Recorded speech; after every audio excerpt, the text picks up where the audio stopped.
ಸಂತಾನ. ಹಾಗೆ ಶ್ರೀಗಳ ಕ್ರಿಯಾ ಸಮಾಧಿಯನ್ನ ಎಲ್ಲಿ ಮಾಡಲಾಗುತ್ತೆ, ಏನು ಎತ್ತ, ಇದಕ್ಕೆ ಸಂಬಂಧಪಟ್ಟಂತೆ ಭಕ್ತರಲ್ಲಿ ಕುತೂಹಲ ಕೂಡ ಇದೆ. ಜೊತೆಗೆ ವ್ಯವಸ್ಥೆ ಏನು ಎತ್ತ ಅನ್ನುವಂಥದ್ದನ್ನ ತಿಳ್ಕೊಳ್ಳುವಂತ ನಿಟ್ಟಿನಲ್ಲಿ ನಾವು ಕೂಡ ಮುಂದಾದಂತಹ ಸಂದರ್ಭದಲ್ಲಿ ಗಮನಕ್ಕೆ ಬರ್ತಾ ಇರೋದೇನು ಅಂತ ಅಂದ್ರೆ, ಉದ್ಧಾನ ಸ್ವಾಮೀಜಿಗಳ ಗದ್ದುಗೆಯ ಪಕ್ಕದಲ್ಲೇ ಕ್ರಿಯಾ ಸಮಾಧಿಯನ್ನ ಆಲ್ರೆಡಿ ನಿರ್ಮಾಣ ಮಾಡಲಾಗಿದೆ. ನಾವು ಸಿದ್ಧಗಂಗಾ ಮಠಕ್ಕೆ ಹೋದ್ರೆ ನಮ್ಗೆ ಗೊತ್ತಾಗುತ್ತೆ, ಈ ಹಳೆ ಮಠದ ಮುಂಭಾಗದಲ್ಲಿ ಉದ್ಧಾನ ಸ್ವಾಮೀಜಿಗಳ ಸಮಾಧಿ ಇದೆ.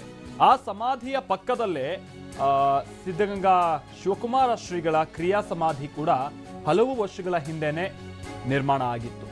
ನಾಳೆ ಶಾಸ್ತ್ರಬದ್ಧವಾಗಿ ಕ್ರಿಯಾ ಸಮಾಧಿಯಲ್ಲಿ ಪೂಜೆ ಪುನಸ್ಕಾರಗಳು ನಡೆಯುತ್ತೆ. ಅಲ್ಲೇ ಲಿಂಗ ಶರೀರವನ್ನ ಇರಿಸಲಾಗುತ್ತೆ. ಗದ್ದುಗೆಯ ಬಳಿಯೇ ಶ್ರೀಗಳ ಪಾದುಕೆಗಳನ್ನ ಇಡೋದಕ್ಕೂ ಕೂಡ ವ್ಯವಸ್ಥೆಯನ್ನ ಮಾಡಲಾಗಿದೆ. ಕರ್ನಾಟಕ ರತ್ನ ಡಾಕ್ಟರ್ ಶಿವಕುಮಾರ ಸ್ವಾಮೀಜಿ ಅವರು ಲಿಂಗೈಕ್ಯರಾಗಿರುವಂತಹ ಹಿನ್ನೆಲೆಯಲ್ಲಿ ಈಗ ಆಲ್ರೆಡಿ ಅವರ ಕ್ರಿಯಾ ಸಮಾಧಿಯನ್ನ ನಿರ್ಮಾಣ ಮಾಡಲಾಗಿದೆ. ಉದ್ಧಾನ ಸ್ವಾಮೀಜಿಗಳ ಗದ್ದುಗೆ, ನಾನು ಮೊದಲೇ ಹೇಳಿದಾಗೆ ಸಿದ್ಧಗಂಗಾ ಮಠಕ್ಕೆ ನಾವೇನಾದ್ರೂ ಹೋದ್ರೆ ಹಳೆ ಮಠ ಏನ್ ಕಂಡು ಬರುತ್ತೆ ಅಂದ್ರೆ ಶ್ರೀಗಳು ಇರ್ತಾ ಇದ್ದಂತ ಮಠ, ಆ ಮಠದ ಮುಂಭಾಗದಲ್ಲಿ ಎದುರುಗಡೆನೆ ಅಲ್ಲಿ ಏನು ಕ್ರಿಯಾ ಸಮಾಧಿಯನ್ನ ಕೂಡ ಬಹಳ ವರ್ಷಗಳ ಹಿಂದೆನೆ ನಿರ್ಮಾಣ ಮಾಡಲಾಗಿದೆ. ಎಲ್ಲ ಹಿಂದೆ ಒಂದು ಮಾತುಗಳು ಕೂಡ ಕೇಳಿ ಬರ್ತಾ ಇತ್ತು, ಶ್ರೀಗಳು ಇಚ್ಛಾಮರಣಿ ಆಗ್ಬೇಕು ಅನ್ನುವಂಥ ಆಸೆಯನ್ನ ಹೊಂದಿದ್ರು ಅನ್ನುವಂಥ ರೀತಿಯಾಗಿ. ಆದ್ರೆ ದೇಶದಲ್ಲಿ ಇಚ್ಛಾಮರಣವನ್ನ ಹೊಂದೋದಕ್ಕೆ ಸದ್ಯದ ಕಾನೂನಿನ ಪ್ರಕಾರವಾಗಿ ಅವಕಾಶವೂ ಕೂಡ ಇಲ್ಲ. ಸೊ ಅದರಂತೆ ಕ್ರಿಯಾ ಸಮಾಧಿಯನ್ನ ನಿರ್ಮಾಣ ಮಾಡಿ ಮೊದಲೇ ಇಡಲಾಗಿತ್ತು ಅನ್ನೋದು ನಾವೆಲ್ಲ ಕೇಳ್ಪಟ್ಟಿದ್ದಂಥ ವಿಚಾರವಾಗಿತ್ತು.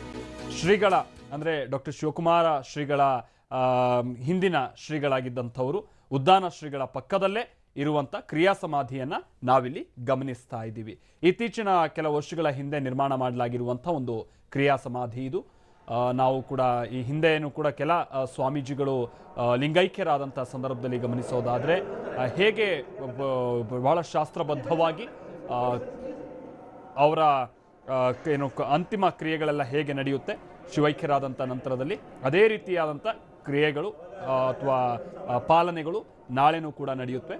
ಇಲ್ಲಿ ಗಮನಿಸ್ತಾ ಇದ್ವಲ್ಲ, ಈ ಸ್ಥಳದಲ್ಲಿ ಶ್ರೀಗಳ ಏನು ಲಿಂಗ ಶರೀರವನ್ನು ಇರಿಸಿ ಅಲ್ಲಿ ಅಂತ್ಯಕ್ರಿಯೆಗೆ ಬೇಕಾದಂಥ ವ್ಯವಸ್ಥೆಗಳನ್ನು ಮಾಡಿಕೊಳ್ಳಲಾಗುತ್ತೆ.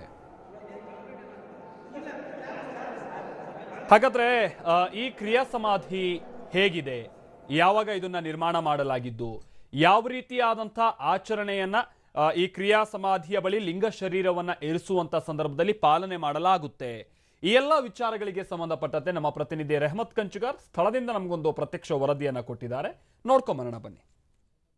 ಸಿದ್ಧಗಂಗಾ ಶ್ರೀಗಳ ಅಂತಿಮ ಸಂಸ್ಕಾರಕ್ಕಾಗಿ ಈಗಾಗಲೇ ಗದ್ದುಗೆ ಸಿದ್ಧವಾಗಿದೆ. ಈ ಗದ್ದುಗೆಯನ್ನ ಸುಮಾರು ವರ್ಷಗಳ ಹಿಂದೆನೆ ರೆಡಿ ಮಾಡಿ ಇಟ್ಟಿದ್ದಾರೆ. ಈ ಮಾರ್ಬಲ್ಗಳನ್ನ ನೀವು ನೋಡಿರಬಹುದು. ಅಂದ್ರೆ ವಾಸ್ತುಶಾಸ್ತ್ರದ ಪ್ರಕಾರನೇ ಈ ಸಮಾಧಿಯನ್ನ ನಿರ್ಮಾಣ ಮಾಡಿದ್ದಾರೆ. ಸೊ ಇಲ್ಲಿ ಪ್ರತಿಯೊಂದು ಕೂಡ ಅದರದೇ ಆಗಿರುವಂತಹ ಒಂದು ಮಹತ್ವ ಕೂಡ ಹೊಂದಿದೆ. ಇಲ್ಲಿ ಹಾಕಿರುವಂತಹ ಮಾರ್ಬಲ್ ಇಂದ ಹಿಡ್ಕೊಂಡು ಇದೇ ಸಮಾಧಿ ಸ್ಥಳ, ಇದೇ ಸ್ಥಳದಲ್ಲಿ ಶಿವಕುಮಾರ್ ಶ್ರೀಗಳಿಗೆ ಅವ್ರಿಗೆ ಸಮಾಧಿಯನ್ನ ಮಾಡ್ತಾರೆ. ಅಂತಿಮ ಸಂಸ್ಕಾರ ಎಲ್ಲ ಇದೇ ಒಂದು ಜಾಗದಲ್ಲಿ ನಡೆಯುತ್ತೆ. ಈಗ ಈ ಸಂಸ್ಕಾರದ ಜಾಗ ಕೂಡ ಅದರದೇ ಆಗಿರುವಂತಹ ವಿಶೇಷತೆಗಳನ್ನ ಹೊಂದಿದೆ. ಇಲ್ಲಿರುವಂತಹ ನವರಂಗು ಅಂದ್ರೆ ಮೇಲಿರುವಂತಹ ರೂಫು, ಅದಕ್ಕೆ ನವರಂಗ ಅಂತ ಹೇಳ್ತಾರೆ. ಅದು ಯಾಕೆ ಅದೇ ರೀತಿ ಅದನ್ನ ಪ್ರತಿಷ್ಠಾಪಿಸಿದ್ದಾರೆ ಅನ್ನುವಂಥದ್ದು ಕೂಡ ಅದರ ಬಗ್ಗೆ ಹೇಳಲಿಕ್ಕೆ ನಮ್ಮ ಜೊತೆ ಶ್ರೀಗಳು ಕೂಡ ಇದ್ದಾರೆ. ಹಾಗೇನೆ ಈ ಬಾಗಿಲು ಕೂಡ ನಾವು ನೋಡಬಹುದು. ಈ ಕೆತ್ತನೆಯನ್ನ ಕೂಡ ನಾವು ಗಮನಿಸಬಹುದು. ಸುಮಾರು ವರ್ಷಗಳ ಹಿಂದೆನೆ ಈ ಬಾಗಿಲನ್ನ ಈ ಕೆತ್ತಿ ಇಲ್ಲಿ ಇರಿಸಲಾಗಿದೆ ಅಂತಾನೆ ಹೇಳ್ಬೋದು. ಹಾಗೇನೆ ಅದರ ಮೇಲೆ ಶಿವಕುಮಾರ ಸ್ವಾಮಿಗಳ ಭಾವಚಿತ್ರವನ್ನ ಕೂಡ ಕೆತ್ತಿಸಲಾಗಿದೆ. ವಿಶೇಷವಾಗಿ ಶಿವಕುಮಾರ್ ಶ್ರೀಗಳು ಇನ್ನೂ ಜೀವಂತವಾಗಿರುವಾಗಲೇ ತಮ್ಮ ಸಮಾಧಿ ಹೀಗೆ ಇರಬೇಕು ಅನ್ನುವಂತಹ ಅವರ ಪರಿಕಲ್ಪನೆಯಂತೆಯೇ ಇದು ಸಂಪೂರ್ಣವಾಗಿ ಸಿದ್ಧಗೊಳಿಸಲಾಗಿದೆ. ಇಲ್ಲಿರುವಂತಹ ಪ್ರತಿಯೊಂದು ಕಲ್ಲುಗಳಾಗಿರ್ಬೋದು, ಪ್ರತಿಯೊಂದು ಒಳಗಡೆ ಇರತಕ್ಕಂತಹ ನವರಂಗ ಆಗಿರ್ಬೋದು, ಪ್ರತಿಯೊಂದನ್ನು ಕೂಡ ಎಲ್ಲ ಅಂದ್ರೆ ಈ ಹಿಂದೆ ಅಂದ್ರೆ ಬಸವಾದಿ ಶರಣರ ಎಲ್ಲ ವಾಸ್ತುಶಿಲ್ಪವನ್ನ ಇಲ್ಲಿ ಕೆತ್ತನೆ ಕೂಡ ಮಾಡಲಾಗಿರುವಂಥದ್ದು. ಈ ಕೆತ್ತನೆ ಬಗ್ಗೆ, ಕೆತ್ತನೆಯ ವಿಶೇಷತೆ ಬಗ್ಗೆ ಹೇಳಿ. ಈಗ ಪ್ರತಿಯೊಂದು ನಮ್ಮ ಸನಾತನ ಒಂದು ಸಂಸ್ಕೃತಿ, ಈ ಪರಂಪರೆಯಲ್ಲಿ ಯಾವುದೇ ಆಗಲಿ ವಾಸ್ತು ಪ್ರಕಾರವಾಗಿ ಕ್ರಿಯಾ ಸಮಾಧಿ ಅಂತ ನಾವು ಮಾಡ್ತೇವೆ. ಆ ಕ್ರಿಯಾ ಸಮಾಧಿ ಮಾಡಬೇಕಾದ್ರೆ ತನ್ನದೇ ಆದಂಥ ಒಂದು ವೈಶಿಷ್ಟ್ಯವನ್ನು ಹೊಂದಿದೆ. ಇಂಥ ನಡೆದಾಡ ದೇವರು ಅಂತಕ್ಕಂಥ ಈ ಪರಮ ಪೂಜ್ಯರಿಗೆ ಅವರೇ ಇದನ್ನು ಸ್ವತಃ ಒಂದು ವ್ಯವಸ್ಥಿತವಾಗಿ ಈ ಕಟ್ಟಡ ನಿರ್ಮಾಣವನ್ನು ಎಷ್ಟು ವರ್ಷದ ಹಿಂದೆ ಇದನ್ನ ಮಾಡಿದ್ದಾರೆ ಕಟ್ಟಡ ನಿರ್ಮಾಣ?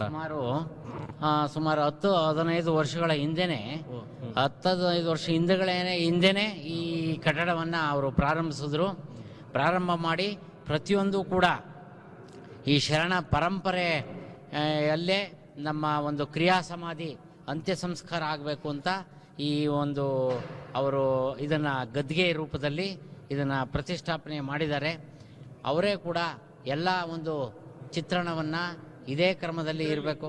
ಒಂದು ಪರಂಪರೆಯನ್ನು ಶರಣ ಪರಂಪರೆಯನ್ನು ಆದೋಗಿದ್ದಾರೆ.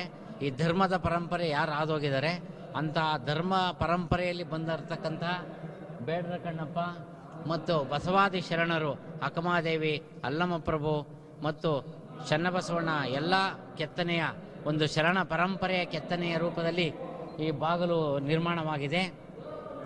ಇಂಥ ಆಗಿರ್ತಕ್ಕಂಥದ್ದು ಈ ಗದ್ದಿಗೆ ಅಂತಕ್ಕಂಥದ್ದು ಈ ವಿಶೇಷ ರೂಪದಲ್ಲಿ ಇದು ಒಳ್ಳೆ ಒಂದು ಅಮೃತ ಶಿಲೆಯಲ್ಲಿ ಕೂಡ ನಿರ್ಮಾಣ ಆಗಿದೆ. ನವರಂಗು ಅಂತಕ್ಕಂಥದ್ದು ಯಾವುದೇ ಒಂದು ದೇವರ ಪ್ರತಿಷ್ಠಾಪನೆಗೆ ಅವರಿಗೆ ವಿಶೇಷವಾದಂಥ ಒಂದು ಅದ್ಭುತವಾದಂಥ ಒಂದು ಶಕ್ತಿ ನಿರ್ಮಾಣವಾಗಲಿ ಅನ್ನೋ ದೃಷ್ಟಿಯಿಂದ ಅವರ ಆತ್ಮಕ್ಕೂ ಕೂಡ ಒಳ್ಳೆ ಶಾಂತಿ ಸಿಗಲಿ ಅಂತ ಈ ನವರಂಗವನ್ನು ನಾವು ಏರ್ಪಡಿಸ್ತಾರೆ. ಅವೆಲ್ಲ ಪರಂಪರೆಯಲ್ಲಿ ಈ ಗದ್ಗೆ ಕೂಡ ವಿಶೇಷ ರೀತಿಯಲ್ಲಿ ಇದನ್ನ ಸಂಸ್ಕಾರ ಯಾವ ರೀತಿ ಮಾಡ್ತಾರೆ ಇಲ್ಲಿ ಗದ್ಗೆ ತೋಡಿ ಅದ್ರ ಜೊತೆಗೆ ಅಂತ್ಯ ಸಂಸ್ಕಾರವನ್ನ ಈಗ ವಿಭೂತಿ ಮತ್ತು ಉಪ್ಪು ಬರೋ ವಿಭೂತಿಯಲ್ಲೇನೆ ಕ್ರಿಯಾ ಮಾಡಿರ್ತಕ್ಕಂಥ ವಿಭೂತಿ, ಆ ವಿಭೂತಿಯಲ್ಲಿ ಪ್ರಣವ ಓಂಕಾರವನ್ನು ಬರೆದಿರ್ತಕ್ಕಂಥ ವಿಭೂತಿಯನ್ನೇ ಅವರ ಒಂದು ಗದ್ದಿಗೆಗೆ ನಾವು ಉಪಯೋಗಿಸ್ತೇವೆ. ಅವು ಎಲ್ಲವೂ ಕೂಡ 1,000 ಆಗ್ಬೋದು, 5,000 ಆಗ್ಬೋದು. ಅದನ್ನು ಅದೇ ಒಂದು ಪ್ರಮಾಣದಲ್ಲಿ ಓಂಕಾರವನ್ನು ಬರೆದಿರ್ತಕ್ಕಂಥ ವಿಭೂತಿಯನ್ನೇ ಅವರ ಅಂತ್ಯ ಸಂಸ್ಕಾರದಲ್ಲಿ ಸಂಪೂರ್ಣವಾಗಿ ಅವರನ್ನು ಅದರಲ್ಲೇ ನಾವು ಅದು ವೀರಶೈವ ಪರಂಪರೆ ಪದ್ಧತಿ ಪ್ರಕಾರವಾಗಿ ಒಂದು ವೀರಶೈವ ಲಿಂಗಾಯತ ಪರಂಪರೆ ಪದ್ಧತಿಯಲ್ಲೇ ನಾವು ಈ ಅಂತ್ಯ ಸಂಸ್ಕಾರವನ್ನು ನಾವು ಕಾಣ್ಬೋದು. ನಾಳೆ ಅದನ್ನು ಸಂಪೂರ್ಣವಾಗಿ ಎಲ್ಲವನ್ನೂ ಕೂಡ ನಾವು ಅದನ್ನು ಮಾಡ್ಬೋದು.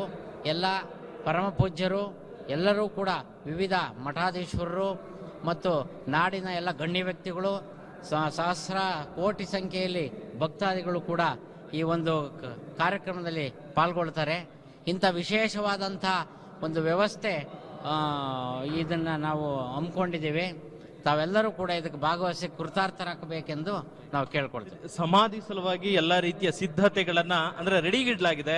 ಇಲ್ಲಿ ಉಸುಗು ಮತ್ತು ವಿಭೂತಿ ಪ್ರಮುಖವಾಗಿ ಅಂತಿಮ ಸಂಸ್ಕಾರದಲ್ಲಿ ಬಳಸಲಾಗುತ್ತೆ. ಇಲ್ಲಿ ಕೂರ್ಸಿರುವಂತಹ ಒಂದು ಸ್ಥಿತಿಯಲ್ಲಿ ಅಂತಿಮ ಸಂಸ್ಕಾರವನ್ನ ಮಾಡ್ತಾರೆ. ಒಳಗಡೆ ನಾವು ನವರಂಗ್ ಜೊತೆಗೆ ಪಕ್ಕದಲ್ಲಿ AC ಕೂಡ ಫಿಟ್ ಮಾಡಲಾಗಿರುವಂತದ್ದು, AC ಕೂಡ ಅಲ್ಲಿ ಅಳವಡಿಸಲಾಗಿದೆ. ಅದನ್ನು ಕೂಡ ನಾವು ಗಮನಿಸಬಹುದು.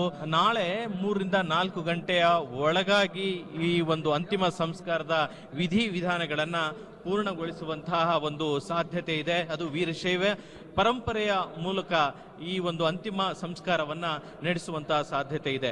ಅದರ ಜೊತೆಗೆ ಇಲ್ಲಿ ಸರಿಸುಮಾರು ನಾಳೆ 500ರಿಂದ 1,000 ವಿವಿಧ ಮಠಾಧೀಶರು, ಇಲ್ಲಿ ವಿರಕ್ತ ಮಠ ಹಾಗೇನೆ ವೀರಶೈವ ಮಠ ಎರಡೂ ಪರಂಪರೆಯ ಮಠಾಧೀಶರು ಅಂತಿಮ ಸಂಸ್ಕಾರದಲ್ಲಿ ಪಾಲ್ಗೊಂಡು ನಡೆದಾಡುವ ದೇವರಿಗೆ ಇದೇ ಒಂದು ಸ್ಥಳದಲ್ಲಿ ಗದ್ದಿಗೆಯನ್ನ ನಿರ್ಮಾಣವನ್ನ ಮಾಡ್ತಾರೆ. ಪಕ್ಕದಲ್ಲಿ ಉದ್ದಾನ ಶ್ರೀಗಳ ಗದ್ದಿಗೆ ಇದೆ, ಅದರ ಪಕ್ಕದಲ್ಲೇ ಶಿವಕುಮಾರ್ ಶ್ರೀಗಳ ಗದ್ದಿಗೆಯನ್ನ ನಿರ್ಮಾಣ. ಈ ಹಿಂದೆನೆ ಏನಂತಂದ್ರೆ ಇದ್ರ ಎಲ್ಲಾ ರೀತಿಯ ವ್ಯವಸ್ಥೆಯನ್ನು ಕೂಡ ಇಲ್ಲಿ ಮಾಡಲಾಗಿತ್ತು.